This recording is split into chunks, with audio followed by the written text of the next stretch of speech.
இது என்னன்னா சொல்லாமல் சொல்கிற மாதிரி இருக்குது. எங்களுக்கு கூட்டணியில் பெரிய மதிப்பு இல்லை, எங்கள் கொள்கைகளுக்கோ கோட்பாடுகளுக்கோ பெரிய விஷயங்கள் கொடுக்கறது இல்லை அப்படிங்கிறத திருமாவளவன் சொல்ல வராரா? இந்த மது ஒழிப்பு மாநாடில் எந்த விதமான ஒரு விஷயமும் எடுக்க முடியாது, மதுவை ஒழிக்கவே முடியாதுன்ற மாதிரி இருக்கும்போது இந்த மது ஒழிப்பு மாநாடு எதுக்கு? ஒருவேளை கூட்டணியிலேருந்து நான் விலக போகிறேன்னு சொல்லி சமிக்கை காட்டுறாருன்ற மாதிரி நிறைய கருத்துக்கள் சொல்கிறாங்க. திருமாவளவனை பொறுத்த வரைக்கும் ஒரு மூத்த அரசியல்வாதி, அகில இந்திய அளவில் இன்றைக்கி பல்வேறு பிரச்சனைகள் ரொம்ப நுணுக்கமாக கையாளக்கூடிய ஒரு அரசியல்வாதி. அப்படிங்கும் போது கூட்டணி ஆட்சிங்கிறது இப்போ சமீப காலமாக அது சாத்தியம் இல்லைங்கிறது தெரியும். அப்படி இருந்தோம்னா அவர் வாய் திறந்து சொல்லவே இல்லை. இன்றைக்கி அதுக்கு முற்றுப்புள்ளி வச்சிருக்காரு. இன்றைக்கி தமிழ்நாட்டினுடைய முதலமைச்சரை பார்த்துருக்கிறாரு. அந்த மாநாட்டுக்கு அழைப்பு கொடுத்துருக்காங்க. அதற்கு பிறகு கிட்டத்தட்ட ஒரு 20 பேர் பார்த்துருக்காங்க போல். அதில் கடைசியாக ஒரு 15 நிமிஷம் முதலமைச்சரும் இவரும் தனிப்பட்ட முறையில் பேசியிருக்கிறாங்க. கூட்டணி வியூகம்லாம் இல்லை, 2026க்கு ஒரு கூட்டணி வியூகம் நாள் இருக்குல்ல, கடைசி நேரத்தில் கூட கூட்டணி மாறுறதுக்கு வாய்ப்பு இருக்குது. ஆனால் இப்போ அதுக்கு நேரமும் காலமும் கிடையாது. இப்போதைக்கு அப்போ இந்த மாநாடு ஏன் நடத்துகிறாரு?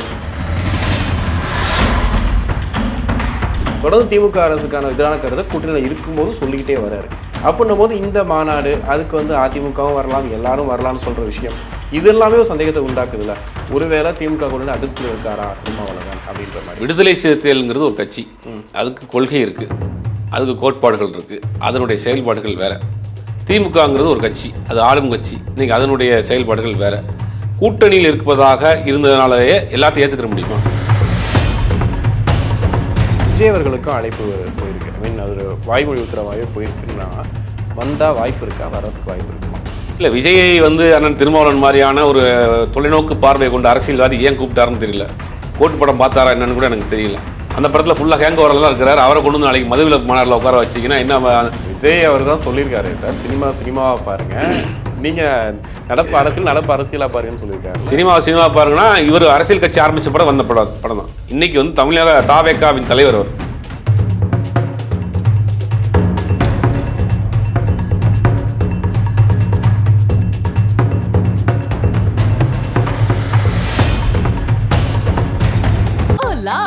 Your dream vacation to Hong Kong starts from rupees 74,999 only with GT Holidays, South India's #1 travel brand. உலகெங்கும் வாழக்கூடிய ஆகாயம் தமிழ் நெஞ்சங்களுக்கு கிறிஸ்டியின் அன்பு வணக்கம். இன்னைக்கு நம்ம கூட சினிமா மற்றும் அரசியல் விமர்சகர் சுபைர் இணைஞ்சிருக்காரு. வணக்கம் சார். வணக்கம். அக்டோபர் 2 மது ஒழிப்பு மாநாடுன்னு சொல்லிட்டு திருமாவளவன் எல்லா கட்சிக்குமே அழைப்பு கொடுத்த மாதிரி ஓப்பனாக சொல்லணும்னா கூட போய் மைக்கி நீட்டி, சார் அதிமுக அழைப்பு இருக்கா, வாங்க, பிரச்சனை இல்லாரு, விஜய்க்கு வரட்டும் அப்படின்ற மாதிரிலாம் சொல்லிட்டு இருக்காரு. இதுக்கு மத்தியில் ஒரு வீடியோ ஒன்று வைரலாக இருந்துச்சு. என்னன்னா, இங்கே கூட்டணி ஆட்சி வேணும், கூட்டணி கட்சிகளுக்கான மதிப்பு வேணுன்ற மாதிரி ஒரு வீடியோ வந்துச்சு. அப்புறம் டெலிட்டும் ஆயிடுச்சு. இது என்னன்னா சொல்லாமல் சொல்கிற மாதிரி இருக்குது. எங்களுக்கு கூட்டணியில் பெரிய மதிப்பு இல்லை, எங்கள் கொள்கைகளுக்கோ கோட்பாடுகளுக்கோ பெரிய விஷயங்கள் கொடுக்கறது இல்லை அப்படிங்கிறத திருமாவளவன் சொல்ல வராரா? இந்த மது ஒழிப்பு மாநாடில் எந்த விதமான ஒரு விஷயமும் எடுக்க முடியாது, மதுவை ஒழிக்கவே முடியாதுன்ற மாதிரி இருக்கும்போது இந்த மது ஒழிப்பு மாநாடு எதுக்கு? ஒருவேளை கூட்டணியிலேருந்து நான் விலக போகிறேன்னு சொல்லி சமிக்கை காட்டுறாருன்ற மாதிரி நிறைய கருத்துக்கள் சொல்கிறாங்க. உங்கள் பார்வை என்ன? இல்லை, முதல்ல இந்த கூட்டணி ஆட்சிங்கிறது தமிழ்நாட்டில் சாத்தியமில்லாத கிட்டத்தட்ட 50 ஆண்டுகளில் காமராஜர் ஆட்சியாக இருக்கட்டும், அதுக்கு பிறகு அண்ணா ஆட்சியாக இருக்கட்டும், எம்ஜிஆருடைய ஆட்சியாக இருக்கட்டும், கலைஞருடைய ஆட்சியாக இருக்கட்டும், ஜெயலலிதாவுடைய ஆட்சியாக இருக்கட்டும், இப்போ நடக்கக்கூடிய ஆட்சியாக இருக்கட்டும், கிட்டத்தட்ட 50 ஆண்டுகள் தமிழ்நாட்டில் அந்த மாதிரியான கூட்டணி கட்சிகள் சேர்ந்து ஆட்சி அமைக்கக்கூடிய ஒரு சூழல் உருவாகவே இல்லை. அது என்னன்னா, அது கூட்டணியில் ஆட்சியிலே யாரும் கூட்டணி கட்சிகளுக்கு இடமும் கொடுக்கல. வாரிய தலைவர் கொடுப்பாங்க, இல்லாட்டி ஏதாவது ஒரு வாரியத்துக்கு இதாக போடுவாங்க, மெம்பராக போடுவாங்க, அந்த மாதிரி தான் இருக்குமே தவிர அமைச்சரவையில் யாருக்கும் இடம் கொடுத்தது கிடையாது. என்ன காரணம் சார்? அந்த மாதிரியான சூழ்நிலை அமையலை. இண்டிபெண்டாகவே அவங்க மெஜாரிட்டியாக வந்துடுறாங்க. அதிமுக இருக்கட்டும், திமுக இருக்கட்டும், இண்டிபெண்டாகவே அவங்க மெஜாரிட்டியாக வந்துடுறாங்க. ஆட்சி அமைக்கக்கூடிய அளவுக்கு அவங்க மெஜாரிட்டி வந்துடுறாங்க. அப்படிங்கும்போது அந்த மாதிரியான கூட்டணி ஆட்சி அமைவதற்கான சூழல் இல்லை, சாத்தியம் இல்லை. தமிழ்நாட்டில் அது வரைக்கும் நடந்ததும் இல்லை. இப்போ என்ன சொல்கிறாரு அப்படின்னா, ஆட்சி அதிகாரத்தில் பங்கு, கடைசி மனிதனுக்கும் ஜனநாயகம்ங்கிற ஒரு முழக்கத்தை வைக்கிறாரு. இந்த மது ஒழிப்பு மாநாடு நடக்கிறதுக்கு பேசுகிறாரு. அதுக்கு தக்கன ஒரு வீடியோ, பழைய வீடியோ போகிறார். அந்த வீடியோ போட்ட பிறகு தான் திருமாவளவன் திமுக கூட்டணியில் வெளியே வர போகிறாரு, கூட்டணியில் பங்கு கேட்குறாரு, முரண்டு பிடிக்கிறார், அடம் பிடிக்கிறாருன்னு பல்வேறு சர்ச்சைகள் போச்சு. முதல்ல அவருக்கு ரியாலிட்டி என்னங்கிறது தெரியும். திருமாவளவனை பொறுத்த வரைக்கும் ஒரு மூத்த அரசியல்வாதி, அகில இந்திய அளவில் இன்றைக்கி பல்வேறு பிரச்சனைகள் ரொம்ப நுணுக்கமாக கையாளக்கூடிய ஒரு அரசியல்வாதி. அப்படிங்கும் போது கூட்டணி ஆட்சிங்கிறது இப்போ சமீப காலமாக அது சாத்தியம் இல்லைங்கிறது தெரியும் அவருக்கு. அப்படி இருந்தோம்னா அவர் வாய் திறந்து சொல்லவே இல்லை. இன்றைக்கி அதுக்கு முற்றுப்புள்ளி வச்சிருக்காரு. இன்றைக்கி தமிழ்நாட்டினுடைய முதலமைச்சரை பார்த்துருக்கிறாரு. அந்த மாநாட்டுக்கு அழைப்பு கொடுத்துருக்காங்க. அதற்கு பிறகு கிட்டத்தட்ட ஒரு 20 பேர் பார்த்துருக்காங்க போல். அதில் கடைசியாக ஒரு 15 நிமிஷம் முதலமைச்சரும் இவரும் தனிப்பட்ட முறையில் பேசியிருக்கிறாங்க. பேசுனதால பல்வேறு அடுத்தடுத்து 26க்கு உண்டான தேர்தல் வியூகம் என்னங்கிறது மற்ற விஷயங்கள்லாம் பேசிட்டு இருக்கிறாங்க. அப்போ அந்த அறிவாலயத்தில் அந்த முதலமைச்சர் சந்திப்புக்கு பிறகு என்ன சொல்கிறாங்க, இப்பயும் என்னுடைய நிலைப்பாடு அதுதான். ஆனால் இப்போ நாங்கள் கூட்டணியில் பங்கு கேட்கல. ரொம்ப தெளிவாக சொல்கிறாரு. ஓகே, ஆட்சி அதிகாரத்தில் பங்கு வேணுங்கிறது எங்களுடைய நிலைப்பாடு தான். 2009 நான் சொல்லிட்டு இருக்கேன். மூப்பனாருடைய முதல்ல ஜாயிண்ட் ஆகி நாங்கள் எலெக்ஷனுக்கு இது பண்ணுறப்ப இருந்து நான் சொல்லிட்டு இருக்கேன், கூட்டணியில் அந்த ஆட்சியில் கூட்டணி கட்சிகளுக்கும் பங்குங்கிறது அது இன்றைக்கும் அந்த நிலைப்பாடு தான். ஆனால் நான் இப்போன்னு சொன்னோன்னா இந்த ஆட்சியில் சொல்லணும்னா 2026 அதில் ஒரு வார்த்தை கூட சொல்லவர். 2026 தேர்தலில் திமுக கூட்டணியில் விடுதலை சிறுத்தைகள் அமைச்சரவையில் பங்கு பெறும், இல்லை ஆட்சியில் பங்கு பெறும் சொன்னாரா? எங்களுடைய அஜெண்டா 2009 அப்போ எல்லா கட்சிக்குமே ஒரு ஆசை இருக்கும் இல்லையா? ஓகே, முதலமைச்சர் ஆகணும், இல்லை ஆட்சி அதிகாரத்தில் பங்கு வரணும், நம்முடைய கட்சி நிர்வாகி 2 பேர் அமைச்சர் ஆகணுங்கிற ஒரு கோல் இருக்கும், ஒரு அஜெண்டா இருக்கும். அது எல்லா கட்சிக்கும் இருக்கும். அது எங்கள்கிட்டையும் இருக்குது. 2009 நான் சொல்லிட்டு இருக்கேன். அது நான் இப்போ வரணும்னு சொன்னேன்னா, இல்லாட்டி 2026 நாங்கன்னு சொன்னோமா? அது சொல்லவே இல்லை. எங்களுடைய ஆசையை நாங்கள் சொல்கிறோம். அதை இப்போ நீங்கள் கனெக்ட் பண்ணிக்கிறீங்க. கூட்டணிக்குள்ளே எந்த விதமான சலசலப்பும் இல்லை. இப்போ சலசலப்பு இருக்குன்றதுக்காக தான் முதல்வர் சந்திப்பா? ஆமாம் சார், அவங்க ஊடகங்களில் அது விவாதம் தொடர்ந்து ஒரு 3-4 நாளாக பெரிய அளவில் விவாதம் போகுது. அது பக்கம் சம்பந்தமான விஷயங்கள் டிபேட் ஆகுது. அப்படிங்கும்போது முற்றுப்புள்ளி வைக்க வேண்டிய சூழ்நிலை வந்துருச்சு. அதனால சந்திச்சிருக்கிறாரு. அந்த மாநாட்டுக்கு அழைப்பு கொடுத்துருக்காரு. திமுக தரப்புலேருந்து 2 பேர் போகிறாங்க. டி.கே. இளங்கோவனும் இன்னொருத்தரும் போகிறாங்க மாநாட்டுக்கு. அப்போ இவருடைய கோரிக்கையை வச்சிருக்கிறாரு. மதுவிலக்கு படிப்படியாக அமல்படுத்துவோம். ஏன்னா தேர்தல் அறிக்கையில் சொல்லியிருக்காங்க, திமுக தேர்தல் அறிக்கையில் மதுவிலக்குங்கிறது படிப்படியாக குறைக்கணும் அப்படின்னு. இப்பயும் வலியுறுத்திருக்கேன். அடுத்த இன்னும் ஒரு 18 மாதம் இருக்குது. அதுக்குள்ளே மதுக்கடைகளை கொஞ்சமாக குறைக்கணும் அப்படிங்கிற கோரிக்கையில் வச்சிருக்கேன். முதல்வரும் பரிசீலனை பண்ணிட்டு இருக்காரு. சார், இது மாநில அரசோட ஒரு பெரிய வருமானமான ஒரு விஷயம் சொல்கிறாங்க. அப்படின்னும் போது இவ்வளோ வருமானம் வரக்கூடிய விஷயத்த திமுக அரசு யோசிக்காமல் இருக்க மாட்டாங்க. ஆனால் 2 பேருமே மாறி மாறி வரும்போது மதுவிலக்கு கொள்கையை நிறைய தினம் பேசியிருக்காங்க. அப்படின்னும் போது இப்போ அதிமுக கூட சேர்த்துக்கிறாருன்னும் போது ஓகே, திமுக அரசுக்கு எதிராக பண்றாங்க. இப்ப திமுகவும் உள்ள வந்துருச்சு. அப்ப யாரை எதிர்க்கிறதுக்காக இந்த மது ஒழிப்பு மாநாடு? இல்ல, இப்போ ஒன்றிய அரசு உள்ள வரணும். இது மதுவிலக்கு நீங்க கலைஞர் சொன்னார், சுத்தி தீ எறிஞ்சிட்டு இருக்க நடுவில் கற்பூரம் மட்டும் இருக்க முடியாது.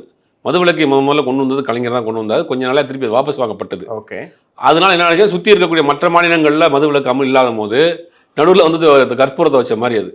மதுவிலக்குங்கிறது ஒட்டுமொத்தமாக இந்தியா முழுவதும் அமல்படுத்தினா தான் அது சாத்தியப்படும். ஒரு மாநிலத்தில் மட்டும் கொண்டு வரப்போ அங்கே கள்ளச்சாராயம் ஏற்படும். பக்கத்து மாநிலம் இருக்கக்கூடிய அந்த காரணம் தான் இப்போ கேரளாவில் சொல்லியிருந்தோம் இல்லையா? இப்போ அங்கே கிட்டத்தட்ட கொண்டு சக்ஸஸ்ஃபுல்லாக போயிட்டு இருக்கு. அப்படின்னும் போது இங்கே ஏன் வர முடியாது கேட்டால் இப்போ கள்ளச்சாராயம் அதே தான். கேரளாவில் மதுவிலக்கு அமல் கிடையாது சார். கேரளாவில் அவங்க மதுவிலக்கு அமல் கிடையாது. மது இருக்கு, கள்ளுக்கடை இருக்கு. அதெல்லாம் கேரளாவில் நம்ம பாண்டிச்சேரியை போல இருக்கு. பட் அதை முறைப்படுத்திருக்காங்க. நீங்கள் நார்மலாக நம்ம டாஸ்மார்க் மாதிரி போயிட்டு 10 ரூபாய் நெறிப்படுத்திருக்காங்க. ஆமாம், அதை தமிழ்நாட்டில் கொண்டு வரணுங்கிறாங்க. இப்போ ரேஷன் கடை மாதிரி ஒரு பக்கத்தில் டோக்கன் கொடுத்து பில் வாங்கிட்டு அந்த பில்லை கொண்டு போய் டாஸ்மார்க்கில் கொடுத்து வாங்கிட்டு போவாங்க கேரளாவில். அப்படிங்கும்போது அது ஒரு ஆர்டரில் இருக்கு இல்லையா? நீ நினச்ச நேரத்துக்கு விற்க முடியாது, நினச்ச நேரத்துக்கு கடை திறக்க முடியாது அப்படிங்கிற ஒரு ஒழுங்குமுறைப்படுத்திருக்காங்க. ஒரு இடத்துக்கு முன்னொரு இடத்துக்கு கடைக்கு கிட்டத்தட்ட 1 கிலோமீட்டர் 2 கிலோமீட்டர் கேப் இருக்கணும். அந்த ஒயின் ஷாப் இருக்கிற இடத்துல சுற்றி இருக்கிற இடத்துல அதில் நம்ம நாட்டிலேயும் நம்ம ஊர்லேயும் அந்த ரெஸ்ட்ரிக்ஷன்லாம் இருக்குது. அது சரியாக யாரும் ஃபாலோ பண்ணுறதில்ல. இப்போ அதெல்லாம் கொண்டு வரணுங்கிறாங்க. இப்போ கடையில் ஏற்கனவே ஒரு 500 கடை குறைச்சோம்னு சொன்னாங்க. இன்னும் கடைகளை குறைங்க அப்படிங்கிறார். படிப்படியாக கடைகளை குறைச்சி மதுவிலக்கு கொண்டு வர முடியுமா? ஒரே நேரத்தில் ஒரே நாளில் ஒரே கையெழுத்தில் கொண்டு வர முடியாது. திமுக தேர்தல் அறிக்கையில் 2016 சொன்னாங்க இந்த மாதிரி மதுவிலக்கு கொண்டு வர போறோம்னா அந்த இடத்துல பெரிய தோல்வியாக இருந்தது. மதுவிலக்குங்கிறது முழுவதுமாக கொண்டு வர முடியாது அப்படிங்கிறது எல்லாருக்கும் தெரியும். அப்போ இந்த மாநாடு ஏன் நடத்துறாருன்னா குறிப்பாக அந்த கள்ளக்குறிச்சி மரக்காணம் அந்த பகுதியில் கள்ளச்சாராய சாகுகள் தொடர்ந்து நிறைய நடக்குது. மது பழக்கங்கள் அங்கே நிறைய அதிகமாக போயிட்டு இருக்கு. அப்படிங்கிறது மாநாடுன்னு ஒன்று போறப்போ அந்த பகுதி மக்களுக்கு ஒரு அவேர்னஸ், ஒரு விழிப்புணர்வு கொடுக்கக்கூடியதுக்கு இது பயன்படும். அதனால ஒரு மாநாடு போறாரு. அங்க இருக்க எல்லா கட்சி தலைவர்களையும் கூட்டு வந்து மற்றபடி இந்த கூட்டணி வியூகம்லாம் இல்லை. 2026 ஒரு கூட்டணி வியூகம் நாள் இருக்குல்ல, கடைசி நேரத்தில் கூட கூட்டணி மாறுறதுக்கு வாய்ப்பு இருக்கு. ஆனா இப்போ அதுக்கு நேரமும் காலமும் கிடையாது. இப்போ இதுக்கு கோச்சத்தில். ஆனா கொஞ்ச காலமாவே திருமாவளவனுக்கும் திமுகவுக்கும் ஏதோ முரண்பாடு இருக்க மாதிரியே தான் பார்க்குறோம். ஏன்னா இப்போ ஆம்ஸ்ட்ராங் கொலை வழக்கில் கூட 10 பேரை கைது பண்ணும்போது இவங்க தான் முக்கியமான குற்றவாளிகளா செஞ்சாங்களான்றது எனக்கு தெரியல, திமுக அரசு வணக்கம் காட்டுன்ற மாதிரி ஒரு கருத்தை சொல்றாரு. கள்ளச்சாராய வழக்கில் கைதாகும் போதும் அந்த டைமில் இதாகும் போதும் சொல்கிறாரு, இந்த மாதிரி இந்த கலாச்சாரம் நடந்துகிட்டு இருக்குலாம் பண்ணுறாங்க, செத்து போகிறவங்களுக்கு 10 லட்ச ரூபாய் ஏன் தரணும் அரசுன்றதையும் கேள்வியை முன்வைக்கிறார். தொடர்ந்து திமுக அரசுக்கான எதிரான கருத்தை கூட்டணியில் இருக்கும்போது சொல்லிக்கிட்டே வர்றாரு. அப்படின்னும் போது இந்த மாநாடு அதுக்கு அதிமுகவும் வரலாம், எல்லாரும் வரலாம்னு சொல்கிற விஷயம் இது எல்லாமே ஒரு சந்தேகத்தை உண்டாக்குதுல்ல. ஒருவேளை திமுக கூட அதிருப்தியில் இருக்காரா திருமாவளவன் அப்படின்ற மாதிரி. விடுதலை சிறுத்தைகள்ங்கிறது ஒரு கட்சி, அதுக்கு கொள்கை இருக்குது, அதுக்கு கோட்பாடுகள் இருக்குது, அதனுடைய செயல்பாடுகள் வேறு. திமுகங்கிறது ஒரு கட்சி, அது ஆளும் கட்சி, இன்னைக்கு அதனுடைய செயல்பாடுகள் வேறு. கூட்டணியில் இருப்பதாக இருந்ததுனாலயே எல்லாத்தையும் ஏற்றுக்கிற முடியுமா? அப்போ அவங்க தரப்பு சொல்கிறாங்க எங்களுக்கு இதெல்லாம் முரண்பாடாக இருக்குன்னு பேசுகிறாங்க, விமர்சிக்கிறாங்க, கடுமையாக சாடுறாங்க. அதுக்கு விளக்கம் கொடுக்கப்படுது. ஆம்ஸ்டாங் கொலை வழக்கில் அந்த 10 பேரும் சரணடைந்த 10 பேரும் குற்றவாளி இல்லை, உண்மையான குற்றவாளி இல்லைன்னாங்க. அதுக்கப்புறம் கொஞ்ச நாள்லேயே அதை பற்றின ஃபுட்டேஜ் எடுத்து போட்டாங்க. தொடர்ந்து சம்மந்தப்பட்ட ஆட்களை கைது பண்ணாங்க. அப்புறம் அதுதான் உண்மைங்கிறது கன்ஃபார்ம் ஆச்சு. அதுக்கு பிறகு அதாவது அந்த கோஷத்தை அவர் விட்டுட்டார், அந்த வார்த்தையை வித்ரா பண்ணிட்டாரு. இப்போ மதுவிலக்கு கொண்டு வரணுங்கிறது தமிழ்நாட்டில் இருக்கக்கூடிய பெரும்பாலான கட்சிகள் இன்க்ளூடிங் திமுக முதற்கொண்டு அதான் ஆசை. ஆனால் மதுவிலக்கு எப்படி கொண்டு வர்றது? நீ மது பழக்கம் அதிகமாகிடுச்சு, பக்கத்தில் மாநிலம்லாம் மது ஆறா ஓடிக்கிட்டு இருக்கு. பாண்டிச்சேரிக்கு போனீங்கன்னா உங்களுக்கு மதுவும் கிடைக்குது, சாராயம் கிடைக்குது, கல்லும் கிடைக்குது. கேரளாவில் போனீங்கன்னா உங்களுக்கு டாஸ்மார்க்கில் வாங்கக்கூடிய பிராண்டி விஸ்கியும் கிடைக்கும், கல்லும் கிடைக்கும், எல்லாமே கிடைக்கும், சாராயமும் கிடைக்குது. அப்படிங்கும்போது சுற்றி இருக்கக்கூடிய மாநிலங்கள்லாம் வந்து நீங்கள் அந்த அளவுக்கு பெரிய அளவில் மதுவிலக்கு இல்லை, மது ஆறா ஓடிட்டு இருக்கு. அப்போ நம்ம மட்டும் மதுவிலக்கு பண்ணால் வேற மாதிரியான ரியாக்ஷன் ஆகும். அப்போ படிப்படியாக கொண்டு வர முடியும். இப்போ இந்த மாநாடு நடத்துகிறப்ப திமுக சார்பில் மத்திய அரசை வலியுறுத்துவாங்க, நீங்கள் கொண்டு வாங்க. எப்படி ஒரே நாள் நைட்டு வந்து 500,000 செலவான்னு சொல்கிறாங்க, அதே மாதிரி மதுக்கு கொண்டு வாங்க. மத்திய அரசு கொண்டு வர முடியாதா? இல்லை, மத்திய அரசு கொண்டு வந்தாலுமே தமிழ்நாட்டில் சாத்தியம்னு நினைக்கிறீங்களா? ஒட்டுமொத்தமாக நீங்கள் 21 நாள் வீட்டில் அடைச்சி போட்டு வைக்கலையா? அது மாதிரி கொண்டு வாங்க. இல்லை சார், அதை ஒரு பக்கம் பார்த்தாலும் கோடியாக கொட்டுது சார். அப்படி இருக்குல்ல, அது ப்ராக்டிக்கலாக அது செய்கிறப்ப அது படிப்படியாக தான் செய்ய முடியும். ஒன்றிய அரசு இப்போ மாநில அரசின் வருவாய் போகுது, டாஸ்மாக் இருந்து வருவாய், அதுக்கு நாங்கள் சப்சிடி கொடுக்குறோம், நீங்கள் முதல்ல மதுக்கடைகளை குறைங்க, இல்லை மதுக்கடையில் முற்றிலுமா எடுத்துருங்க, அதுக்கு வேறு சோர்ஸில் நாங்கள் இன்கம் கொடுக்குறோம், டாக்ஸை குறைச்சிக்கிறோம், ஜிஎஸ்டியை குறைச்சிக்கிறோம் அப்படின்னு ஏதாவது ஒரு ஆல்டர்னேட்டிவ் சோர்ஸ் மாநில அரசு திங்க் பண்ண முடியாதா சார்? மாநில அரசு எவ்வளோ தான் பண்ண முடியும்? நீங்கள் மத்திய அரசு கொடுக்க நமக்கு ஜிஎஸ்டி பெருசாக வரதில்லை, ரிட்டர்ன்ஸ் ஜிஎஸ்டி வரதில்லை, பெருசாக டாக்ஸ் அங்கே போயிடுது. அப்படிங்கிறது மாநில அரசு ரன் பண்ணிட்டு போகக்கூடிய அளவுக்கு வருமானம் இல்லை. அதுக்கு மத்திய அரசு ஒத்துழைப்பு இருந்தால் தான் முடியும். மத்தியிலையும் திமுகவே ஆட்சியில் இருக்குது, மாநிலத்தில் வந்து கொண்டு வரணும்னு முடிவு பண்ணுறாங்கன்னா கொண்டு வரலாம். ஒரு மத்திய அரசும் முயற்சி பண்ணணும். மத்திய அரசும் முயற்சி பண்ணால் தான் ஒட்டுமொத்தமாக கொண்டு வர முடியும்.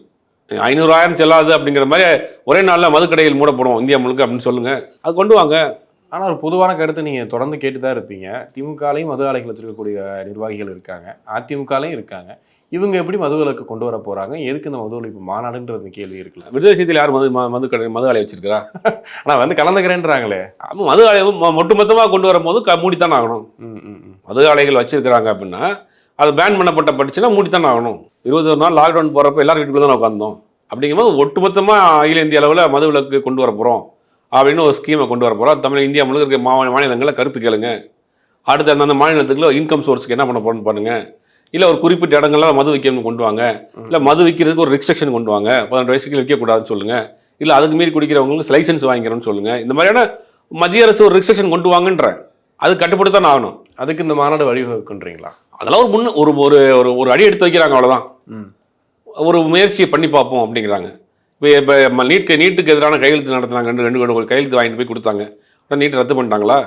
அப்படி கிடையாது, ஒரு முயற்சி தான். ஒரு எதிர்ப்பு இருக்குங்கிறத காட்டுறோம். ஒரு முயற்சி பண்ணி பார்ப்போம், மத்திய அரசுக்கு ஒரு அழுத்தத்தை கொடுப்போம், மாநில அரசுக்கு ஒரு அழுத்தத்தை கொடுப்போம். குறைந்தபட்சம் கடைகளாக குறைக்கட்டும், டயத்தை குறைக்கட்டும், அந்த பகுதிகளுக்கு ஒரு விழிப்புணர்வு வரும். இதெல்லாம் கால்குலேட் பண்ணி தான் பண்ணுறது. ஓகே, விஜய் அவர்களுக்கும் அழைப்பு போயிருக்கு. ஐ மீன் அது வாய்மொழி உத்தரவாகவே போயிருக்குன்னா வந்தால் வாய்ப்பு இருக்கா, வர்றதுக்கு வாய்ப்பு இருக்குமா? இல்லை, விஜயை வந்து அண்ணன் திருமாவளவன் மாதிரியான ஒரு தொலைநோக்கு பார்வை கொண்ட அரசியல்வாதி ஏன் கூப்பிட்டாருன்னு தெரியல. கோட்டு படம் பார்த்தாரா என்னன்னு கூட எனக்கு தெரியல. அந்த படத்தில் ஃபுல்லாக ஹேங் ஓவரில் தான் இருக்கிறார். அவரை கொண்டு வந்து நாளைக்கு மதுவிலக்கு மாநாட்டில் உட்கார வச்சிங்கன்னா என்ன வந்தோடனே இந்த படத்தை போடுவானுங்க சார். விஜய் அவர் தான் சொல்லியிருக்காரு சார், சினிமாவா பாருங்க, நீங்கள் நடப்பு அரசியலாக பாருங்கன்னு சொல்லியிருக்காரு. சினிமா பாருங்கன்னா இவர் அரசியல் கட்சி ஆரம்பித்த படம் வந்த படம் தான். இன்னைக்கு வந்து தமிழக தாவேக்காவின் தலைவர், அவர் தாவேக்காவின் தலைவர் சாம்பியன் ஓப்பன் பண்ணிட்டு தான் வர்றார். நேரடியாக பாட்டில் ஓப்பன் பண்ணிட்டு தான் மாநாட்டுக்கே வர்றாரு. அப்போ அவர் வரப்போ அந்த பாட்டை போட்டால் என்ன பண்ணுவீங்க? அப்போ அவர் ஒரு பெருந்தன்மையோடு கூப்பிட்றாரு. ஒரு புதுசாக ஒரு கட்சி ஆரம்பிச்சிருக்காரு, ஒரு யங்ஸ்டர் வரட்டும் அப்படின்னு கூப்பிட்றாரு. ஆனால் அவர் அந்த கொள்கையை உறுதியாக இருக்காரான்னு தெரியலையா? இப்போ நீங்கள் கூப்பிட்ற எல்லாமே உறுதியாக இருக்காங்களா? எல்லாமே உறுதியாக இருக்காங்களா? மது ஒழிப்புக்கு எதிரான உறுதியாக இருக்காங்கன்னா எல்லாரும் சொல்கிறாங்க அந்த மாதிரி தான். இல்லை, தேர்தல் அரசியலுக்கு அப்பாற்பட்டதான் மாநாடுன்னு சொல்லிட்டார் இல்லையா? அப்படின்னும் போது தேர்தலே கிடையாது, இங்கே கூட்டணியும் கிடையாது, எந்ததுமே கிடையாதுல்ல. அப்போ ஒரே குறைந்தபட்சம் மதுவிலக்கு மாநாட்டுக்கு நான் போகிறேன், மது பழக்கத்தை குறைச்சிங்க தான் நண்பா நண்பிகளே அப்படி விட்டுருங்கன்னு ஒரு வீடியோ போடலாமே. மாநாட்டில் போய் தான் பேசணுமா? இல்லை அந்த படத்துலையாவது அந்த மாதிரி எனக்கு காட்சியில் குறைச்சிருக்கலாமே. மேபி இதை பார்த்தாருன்னா சுபேர் சொல்லியிருக்காருன்னு சொல்லி வீடியோ போட்டாங்க, உடனே எனக்கு ஃபோன் பண்ணுவார். சுபேர் சொல்லியிருக்காரு, நம்ம கண்டிப்பாக ஒரு வீடியோ போட்டுடலாம். இல்லை சொல்கிறேன், இல்லை அது மாதிரி. ஏன்னா இவரை ஃபாலோ பண்ணுறதுக்கு ஒரு கூட்டம் இருக்குது. அதெல்லாமே இந்த பார்த்தீங்கன்னா சின்ன அந்த 18-20 வயசுல அது ஒரு மூவாக தான் சொல்கிறாங்க, ஒரு வியூகமாக ஒருவேளை விஜய் அந்த இடத்துக்கு வந்து அந்த மாநாடுல போய் நின்னார் அப்படின்னா அது ஒரு பெரிய செய்தியா மாறும். அப்படின்னும் போது இன்னொரு பெரிய வரட்டும், கிடைக்கும். நல்ல விஷயம் தான், வரட்டும். மதுக்கு எதிரான விஷயங்கள் பேசிட்டோம். நண்பா நண்பிகளே, மது குடிக்காதீங்க, குடும்பத்தை பாருங்க. இந்த இடத்துல இந்த சீனியாரிட்டி எல்லாம் பார்க்க கூடாதுன்ற மாதிரி தான் யாரு வேணாலும் வந்து பேசலாம். இது என்ன சீனியாரிட்டி? இது வேணாம்னு சொல்றதுக்கு வயசு வித்தியாசம் என்ன இருக்கு? சின்ன பையன் கூட இது பேசலாம். அதான் திரும்பவும் சொல்றாரு. அதான் நானும் சொல்றேன். அது வந்து வேணாம்னு சொல்றதுக்கு யாரு இருக்கா? இதுக்கு எதிர்ப்பான எல்லாம் ஒண்ணு சேருங்கன்றாரு. ஆனா பாஜகவும் வேணாங்கிறாரு. அங்கேயும் வந்து ஏதோ அரசியல் ஆயிரும், அவங்க ஒரு சாதியை வச்சு ஒருத்தர் அரசியல் பண்றாரு. அது இன்னமும் பாமக வந்து இவங்களுக்கு வந்து கொஞ்சம் ஆதரவு தர மாதிரி பேசினா கூட திரும்ப ஒதுக்கிக்கிட்டே வராரு. என்ன காரணம்? ஒதுக்கினா அவங்க கடந்த கால கசப்புகள் நிறைய, அதெல்லாம் நம்ம வந்து டீப்பா போகணும். 2 பேரும் இணைந்து செயல்பட்டாங்க, அதுக்கு பிறகு அவங்களுக்குள்ள ஒரு இணக்கம் இல்லாமல் போச்சு. அதுக்கு கசப்பான அனுபவங்கள் நிறையா இருக்கு. 2வது சாதியை வைத்து அரசியல் பண்றாங்க ஒரு குற்றச்சாட்டு வைக்கிறாரு. அவங்க மதத்தை வச்சு அரசியல் பண்றாங்க குற்றச்சாட்டு வைக்கிறாரு. அதனால அவருக்கு அது ஒத்து போகாது அப்படிங்கிறார். ஒரே மேடையில் நம்ம இருக்கிறது சரியா வராது, ஒத்து போகாது, நீங்க தனியா பண்ணுங்க. ஸ்பீச்ல சொல்லும் போது நீங்க பிஹெச்டி பண்ணுவீங்க அந்த விஷயத்துல, நான் ஒரு எல்கேஜி தாங்கன்றதையும் சொல்றாரு இல்லையா? இல்ல, அவங்களும் தொடர்ந்து மது ஒழிப்புக்கு எதிராக பேசிட்டு இருக்காங்க. பாமகவை பொறுத்த வரைக்கும் ஆரம்பத்துல இருந்து மது ஒழிப்பு கொள்கைகளை ரொம்ப ஸ்டாண்டர்டா இருக்கிறாங்க. திரைப்படங்களை குறைந்தபட்சம் அந்த மாதிரியான காட்சிகளை தவிர்க்கணுங்கிறதுல ஸ்ட்ராங்கா இருக்கிறாங்க. அவங்களுடைய நிலைப்பாட்டில் அது ரொம்ப உறுதியா இருக்கிறாங்க. இந்த மேடையில் 2 பேரும் சேர்றப்ப அது வேற மாதிரி இருக்கும், வேணாம். ஏன்னா ஆரம்பத்தில் 2 பேரும் சேர்ந்து பண்றப்ப சில கசப்பான அனுபவங்கள் நடந்துருச்சு. அதனால இந்த மேடையில் நம்ம 2 பேரும் பண்ணோம்னா நீங்க ஒரு தனியா வந்து அதுக்கு எதிரான பிரச்சாரத்தை பண்ணுங்க, நாங்க இந்த பக்கம் ஒரு பிரச்சாரம் பண்றோம், ஏதோ ஒரு விஷயம் நல்ல விஷயம் நடந்தா நல்லது தானே, ஓகே, அப்படிங்கிற மாதிரி அவர் சொல்றாரு. அந்த நோக்கம் மட்டும்தான் அவருக்கு. ஆமா, அந்த நோக்கம் தான், வேற என்ன இருக்கு? ஆனா சேர முடியாதுங்கிற திசையில இருக்காங்க. திமுக எப்படி சேரும்? அதனால பாமக விசிகாவும் இனிமேல் வாழ்க்கையில சேரவே முடியாதுங்கிற எக்ஸ்ட்ரீம் ஸ்டேஜுக்கு போயிட்டாங்க 2 பேரும். அப்புறம் 2 பேரும் ஒரே மேடையில் ஏறி எப்படி பேச முடியும்? ஆனா பாமக கொஞ்சம் கணிஞ்சு வருதா சார்? கணிஞ்சு வருதான்ல, இந்த கொள்கையில் அவங்க உறுதியா இருக்காங்க. ஆரம்பத்துல இருந்து மது விலக்கு, இந்த மாதிரி பான் சிகரெட் இது மாதிரியான விஷயங்கள்ல திரைப்படங்கள்ல கூட பயன்படுத்தாதீங்க அப்படிங்கிறதுல உறுதியா இருக்கிறாங்க. ஆரம்பத்துல இருந்து அதுக்கு வலியுறுத்திட்டே வர்றாங்க. பட் அதெல்லாம் ரிசல்ட் கிடைச்சிருக்கா அப்படின்னா நம்ம கேள்விக்குறி தான். ஓகே, இந்த மாநாடை பொறுத்த வரைக்கும் இப்போ விசிக கட்சியை சொல்ற மாதிரி தான், அது வந்து ஒரு தனிப்பட்ட சமூகத்துக்கான கட்சி அப்படின்றது ஒதுக்கெல்லாம் இல்லாம இன்னைக்கு திருமாவளவன் அனைவருக்குமான தலைவராகவும் நிறைய சமூகத்துல இருந்து ஒரு ஆதரவும் கிடைக்குது. அப்ப மாநாட்டுக்கும் அதே ஆதரவு, அதே மாதிரி கட்சி ரீதியாக சொன்ன மாதிரி தேர்தல் அரசியல்லாம் விட்டுருங்க, இது தனிப்பட்ட முறையில் உங்களுக்கு மது வேணாம், மது ஒழிக்கணும் அப்படின்னா நீங்கள் வந்து கண்டிப்பாக வந்து கலந்துக்கங்கன்னு சொல்கிறாரு. அப்போ இந்த கூட்டம், இந்த விஷயங்கள்லாம் எப்படி இருக்குன்னு நினைக்கிறீங்க? இல்லை, ஒன்றும் யார் நாங்கள் அழைக்கணும்னு லிஸ்ட்டு போடலை அப்படிங்கிறார். இப்போ திமுக அந்த மாநாட்டுக்கு வர்றதுக்கு ஒத்துக்கிடுச்சு, அதனுடைய சார்பில் 2 பேர் வர்றாங்க. அப்படிங்கும்போது யார் அழைக்கிறாங்க, அவங்களுக்கு பின்னாடி யார் வர்றாங்க அப்படிங்கிற ஒரு விஷயம் இருக்குது. ஆல்ரெடி திமுக கூட்டத்தில் இருக்கிற எல்லா கட்சியும் வரும், கம்யூனிஸ்ட் வருவாங்க, மனித மக்கள் கட்சி வரும், மற்ற கட்சிகள்லாம் வந்துடுவாங்க. மற்ற ஆட்களை விஜயை அழைக்கிறாரா, நாம் தமிழரை அழைக்கிறாரா அப்படிங்கிறதெல்லாம் அவங்க அழைப்பு கொடுத்த பிறகு தான் தெரியும். ஓகே, அதுக்கப்புறம் தான் பார்க்க முடியும். ஆமாம், கண்டிப்பாக. அதுக்கு பிறகு ஒன்றும் யார் அழைக்கணுங்கிற முடிவு இல்லை. இப்போ திமுக உள்ளே வர்றதுனால சிலர் அழைக்காமல் கூட இருக்கலாம், அந்த சிக்கலும் இருக்குது. அதையும் பார்க்க வேண்டியது இருக்கு. அதனால இனிமேல் அவங்க ஒரு லிஸ்ட் போடுவாங்க, அதை போட்டால் யார் யாரை கூப்பிட்றாங்கிற பிறகு தான் தெரியாது. கண்டிப்பாக சார், பொறுத்து வந்து பார்ப்போம். நிறைய விஷயங்கள் பேசணும். ஒரு நேரத்துக்கு முன்னாடி Hola! Your dream vacation to Malaysia starts from ₹24,999 only with GT Holidays, South India's #1 travel brand.